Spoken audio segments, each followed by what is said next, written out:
16 संस्कारों की आवश्यकता।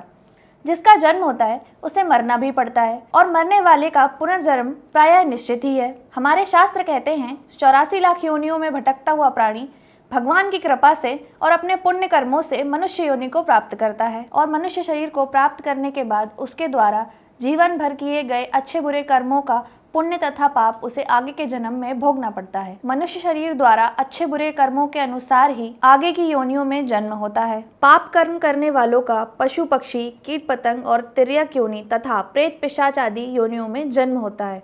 पुण्य कर्म करने वालों का मनुष्य योनि, देव योनि आदि उच्च योनियों में जन्म होता है। मानव योनि के अतिरिक्त संसार की जितनी भी योनियां हैं वे सब भोग योनियां हैं, जिनमें अपने शुभ एवं अशुभ कर्मों के अनुसार पुण्य पाप अर्थात सुख दुख भोगना पड़ता है। केवल मनुष्य योनि ही ऐसी है जिसमें जीवों को अपने विवेक बुद्धि के अनुसार शुभ अशुभ कर्म करने का सामर्थ्य प्राप्त होता है। अतः मनुष्य जन्म लेकर प्राणी को अत्यंत सावधान रहने की आवश्यकता है। अनेक जन्मों तक भटकने के बाद अंत में मनुष्य जीवन प्राप्त होता है, जहाँ प्राणी चाहे तो सदा सर्वदा के लिए अपना कल्याण कर सकता है, अर्थात जन्म मरण के बंधन से भी मुक्त हो सकता है, परंतु इसके लिए अपने सनातन शास्त्रों द्वारा निर्दिष्ट जीवन प्रक्रिया चलानी पड़ती है। मनुष्य की नैतिक मानसिक आध्यात्मिक उन्नति के लिए, इसके साथ ही बल वीर प्रज्ञा और दैवी गुणों के प्रस्फुटन के लिए शास्त्रों द्वारा निर्दिष्ट संस्कारों से व्यक्ति को संस्कारित करने की आवश्यकता है। संस्कार शब्द का अर्थ ही दोषों का परिमार्जन करना है। जीवन के दोषों और कमियों को दूर करके उसे धर्म, अर्थ, काम और मोक्ष इन चारों पुरुषार्थ के योग्य बनाना ही संस्कार करने का उद्देश्य है। संस्कार वे क्रियाएं तथा रीतियां हैं जो योग्यता प्रदान करती है। यह योग्यता दो प्रकार की होती है, पाप मोचन से उत्पन्न योग्यता तथा नवीन गुणों से उत्पन्न योग्यता। संस्कारों से नवीन गुणों की प्राप्ति तथा पापों या दोषों का मार्जन होता है। सनातन धर्म की यह मान्यता है कि एक बार माता के गर्भ से जन्म होता है और दूसरा जन्म होता है उपनयन संस्कार से।